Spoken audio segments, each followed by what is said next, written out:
Apollo? Luna? I was looking at them while gritting my teeth. I can't hurt them, even if I shout at them right now. Even I wanted to reprimand them about what they did an hour ago. My office was messed up. Hindi nila ako pinapakinggan. Tyler! Sweetheart! I tried my best not to let my voice sound broke, but I failed as my wife threw a dagger look at me. My two hard-headed children was buried their head to my sweetheart's neck. Tila walang ginawang kasalanan. Anong ginawa mo sa kanila, ha? Bakit takot na takot sila? Umiiyak sila nang nakita ko sila sa garden. Anong ginawa mo ngayon, ha, Tyler? They messed up with my office, sweetheart. They even broke my favorite antique. Hindi ko akalain na ganyan katigas ang ulo nila. Paano mo sila nakakaya, ha? I will not bring them again to my office. Ang mga papeles ko, punit-punit. My wife forehead crease. Hindi sila nakikinig sa akin. But when it comes to Misha, we're all such a whip. Kahit na sinabihan na ako ni Noah na pakiusapan ko ang mami nila, wala akong magawa. Say sorry to daddy right now. Nagulat ako nang magsiiyakan ng mga anak namin. Tumakbo sa gawi ko. I said, say sorry! Mommy, don't shout at us, please. I'm scared. We don't do it again. Daddy, I'm so sorry. We didn't mean it. We swear. Right, Luna? Yes po, Daddy. I'm so sorry too, Mommy. We lied at you. My wife rolled her eyes at as my jaw dropped at what she said. Bakit ang sungit naman ata ng asawa niya ngayon? Just go upstairs. I'm tired. I nodded at her, but she just turned her back at me. Seriously? Is there something happened? Daddy, why Mommy so grumpy? Hindi ko rin alam, Luna. My daughter pouted at ipinagpatuloy nito ang paglalaro. I'm home! Kuya Noah! I smiled as I saw them welcome their older brother with a warm embrace. Dinala ko ang mga anak ko sa kanilang kwarto nang makatulog ito dahil sa sobrang pagod. Lumayo ka nga sa akin. Naiinis ako sa pagmumukha mo eh. Hindi ko alam ha, pero gusto kong sipain yung mukha mo. Nakakairita. Halos malaglag ang pangako sa sinabi ng asawa ko. Is she really serious? I did nothing actually. Iniluwa nito ang mga anak namin na pupungas-pungas pa. Magkasalubong ang kilay ni Noah habang nakatingin sa akin. Ma, bakit ka umiiyak? Noah asked. Si Daddy na naman ba? Luna asked. Can we patch him, Mom? I'll make Dad nosebleed and his face unrecognizable. Seriously? Why are they so protective?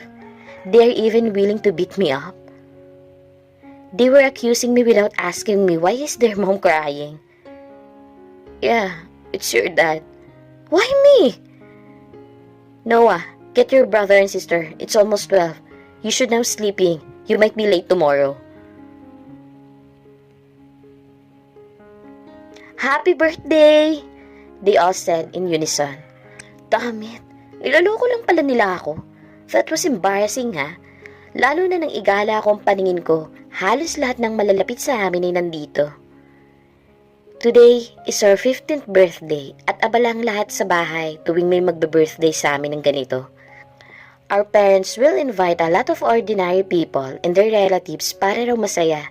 Well, I don't care about it. Ang problema lang, it was too annoying. Ang daming tao, wala man lang pinagpala sa kanila. I was just in the garden and the birthday party still haven't started. I didn't invite any of my classmates. Not like Apollo na sinakop na atang space sa pool. Daddy and Mommy was busy talking to the visitors. I'm not really into celebrating birthdays, especially with my annoying twin brother Apollo. But our parents really want us to. They're pretty insistent about it. So I guess we'll have to figure something out. I wore this simple summer dress with sunflower all over it. But honestly, I'm not keen on being out in the sun too much. I mean, I've got this good sunscreen ha, and it wasn't cheap, you know. And it's not being maarte. You know, I just wanted to take care of my body. At isa pa, sobrang sakit ng araw sa balat, no? Summer here in the Philippines is far different from other countries. Anyway, my friends couldn't make it during the day because they had another stuff going on. But we've got something planned for the evening. So even though Apollo and I won't be there in the party at first, I bet Kuya Noah will come looking for us. And we can't really say no to him, especially not me. I wanted to invite Drake on my birthday, but my parents doesn't know about him as well. Damian and Kuya Noah, paniguradong malilintikan ako. Why it was so unfair? Si Damian, pwedeng magka-girlfriend. Oh, let me clarify ha. It girlfriends. They don't want to allow me. But well, since I'm the black sheep of the family, I allow myself to have one. May magagawa pa ba sila kung hindi naman nila ako mahuhuli? And before my parents will look after me, napag-isipan ko nang bumalik na lamang sa venue. Ayoko naman na painitin pa ang ulo nila. Kaya lang naman ako nagpapasaway because I just want to do those things na makakapagpasaya sa akin. Gusto kong maging malaya. But of course, I still know my limitations. I'm just gonna retouch. Kaya babalik muna ako sa kwarto. Walang tao sa loob ng bahay dahil maging mga katulong nasa venue. My parents even told them to wear something like on the team. I was on my way to my room. Ilang di pa lamang nang may marinig akong boses ng babae. Babae? At sa kwarto ni Damian yun. Magkatabi lang kasi kami ng kwarto kung kaya't maririnig ko ito dahil madadaanan ko. Although it was just like a whisper, alam ko na hindi ako nagkamali sa naririnig ko. Pumasok na ako sa loob ng kwarto ko kasi mas maririnig ko yun dahil pader lang naman ang nakapagitan sa kwarto namin.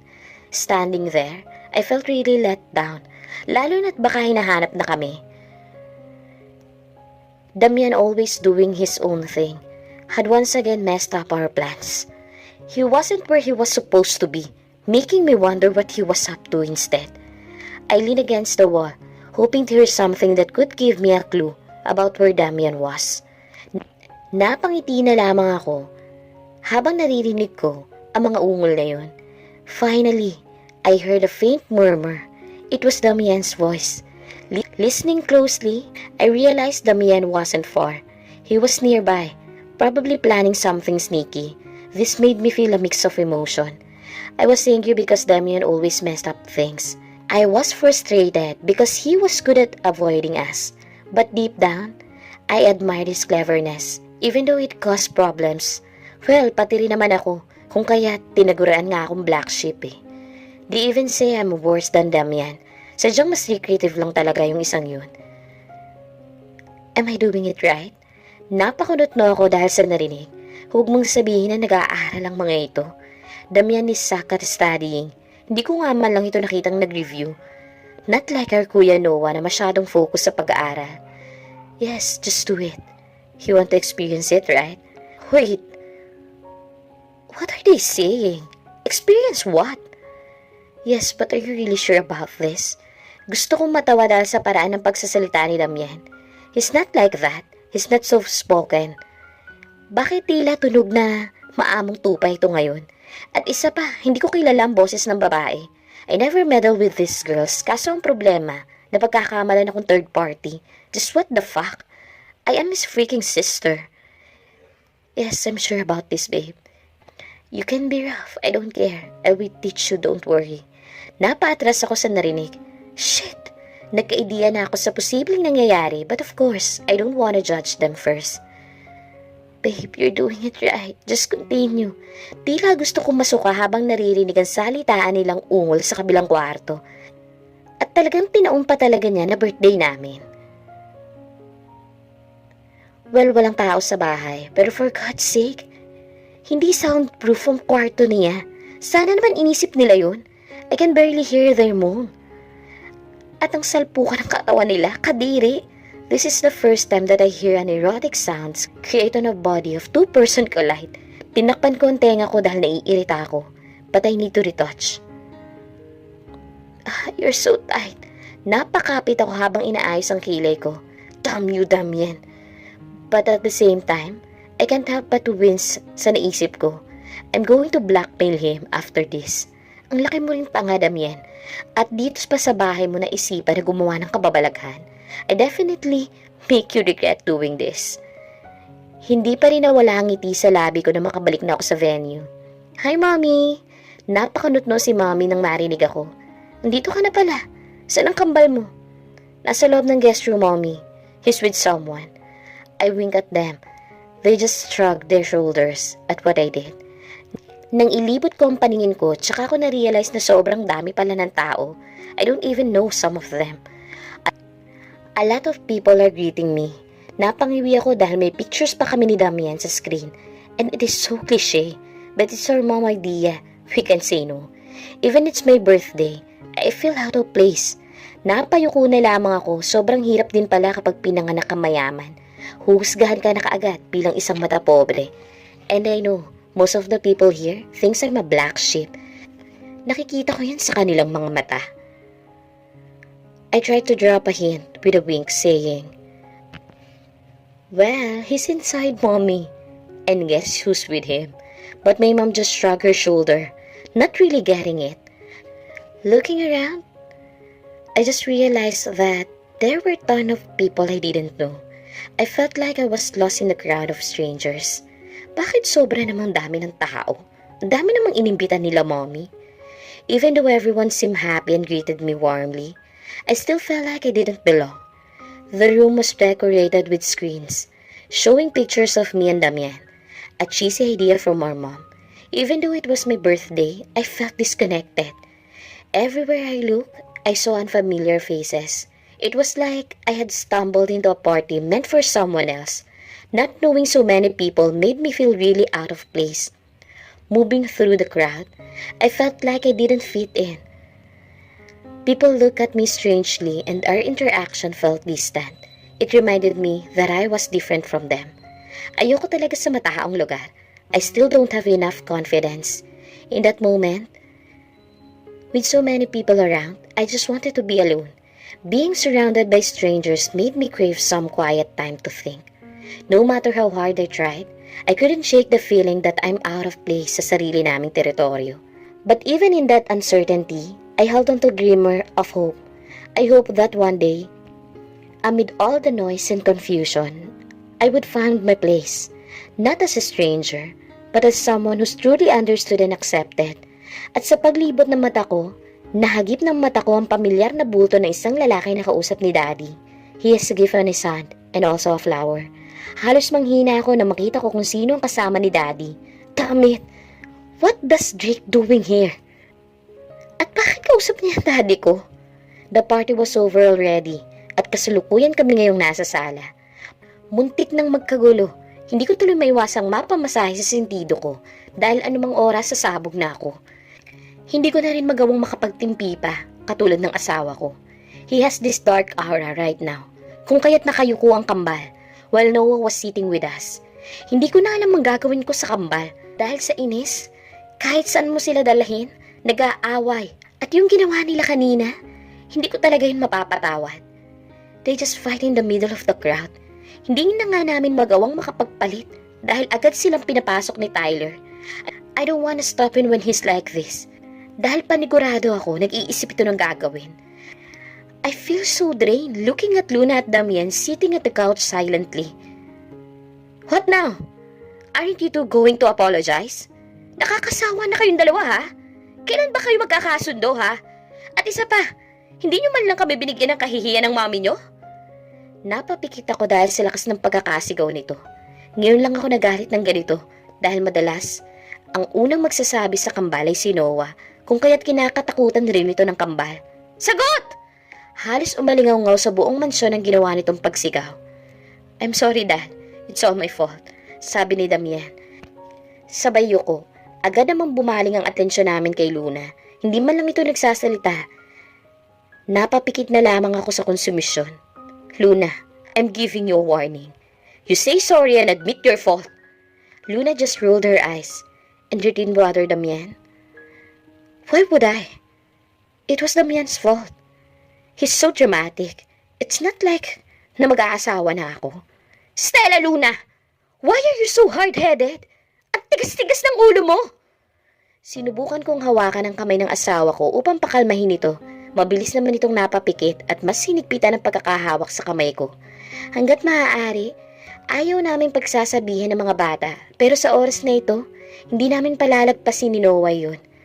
Lumaki ng mataas ang pride ng anak naming babae. At walang pinapakinggan. Anak Luna, bakit hindi mo man lang sinabi sa amin na may boyfriend ka na pala? Nag-aalala lang si Damien kasi kilala niya ang pagkatao ng boyfriend mo. Bakit ba ako na lang ang lagi nakikita niyo, ha? Pag si Damien pwedeng gawin ang lahat ng gusto niya, ako hindi. And don't judge Drake like that dahil mas kilala ko pa siya kaysa sa inyo. Hindi siya ganun. At sino ba nag-imbita sa kanya? Hindi ba't ikaw, Damien? Kasi ang gusto mo, masira ako kina mommy at daddy. Tears fall onto Luna's eye while she was explaining. Pinagtataasan mo na kami ng boses, ha? Lumalaki ka ng bastos si Stella Luna. Huwag na huwag kong malalaman na nakipagkikita ka pa sa lalaking yon. 15 anyos ka palang anak. Natatakot kami na baka mapahamak ka kung patuloy ka magiging mapusok. Hindi ko akalain ni napakahirap pala magkaroon ng babaeng anak. At kapatid, dahil protektado talaga. At isa pa, ayaw namin na magsisi ito sa naging desisyon nito dahil hindi namin ito nagabayan ng tama. Pag ako bastos, bakit si Damian? Okay lang. Alam niyo ba kung anong pinaggagawa niyan, ha? He's doing something even worse. Hindi ko na alam ang gagawin ko sa anak ko. Habang pinagsasabihin na ito, mas lalong nagiging pasaway. Stella Luna, manahimik ka na! Bumalik ka na sa upuan mo. Huwag kang magtaas ng boses, ha? Hindi mo ba alam ang salitang respeto? At isa pa, Luna, babae ka. Nag-aalala lang kami para sa'yo. Pati ba naman ikaw, Kuya Noah, pagagalitan mo ko? Bakit ba puro na lang ako mali dito sa bahay na to? Nagpawala ako ng buntong hininga. Bigla na lamang kaming tinalikuran ni Luna. Luna, anak! Naging bulong na lamang iyon. Dahil nang sinubukan kong tumayo sa pagkakaupo, bigla ako nahilo. Napahawak ko sa braso ng asawa ko. Sweetie, are you okay? Mom, what happened? Sabay-sabay na tanong nilang tatlo. Siguro dahil sa pagod sa preparasyon ng birthday nila Luna at Apollo, kung kaya't nahilo ako. I told you, sweetie, just rest. Pumunta ka na sa kwarto at magpahinga. Ayoko na napapagod ka. Nginitian ko na lamang ang mga ito. Ngunit tila hindi kumbinsido ang mga ito. Ramdam ko na ang bigat ng katawan ko at ang talukap ko. Tila anumang oras, mawawala na ako ng malay. Mom, you better rest already. Huwag mong pagurin ang gusto ng sarili mo. Nang sinubukan ko muling tumayo, tila nablangko na ang lahat.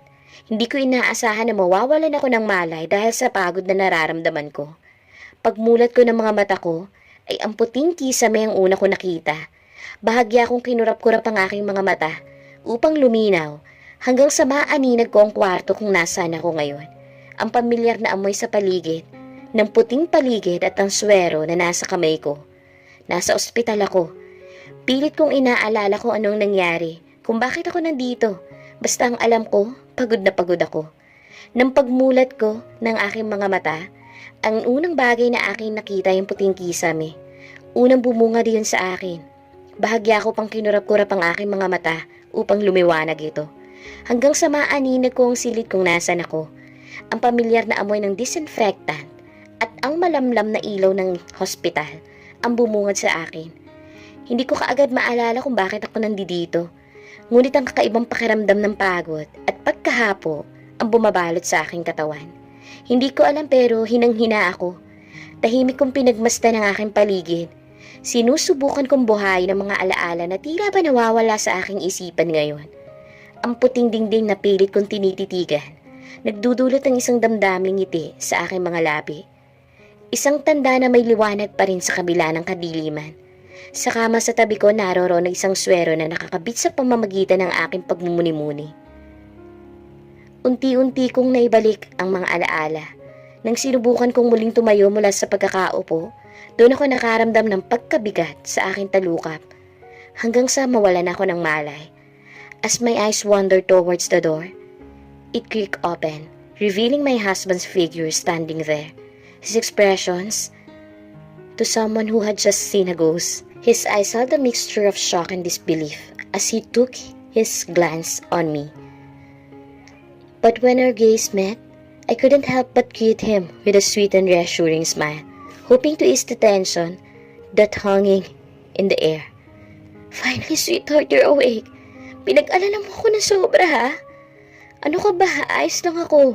Huwag kang masyadong OA, Tyler. Sinaman ako nito ng tingin dahil sa sinabi ko. Ito na nga ba ang sinasabi ko? Sweetheart, it's not like that. I'm so worried about you. Sinabi ko naman kasi sa'yo kahapon na magpahinga ka pero hindi ka nakinig. Look what happened to you.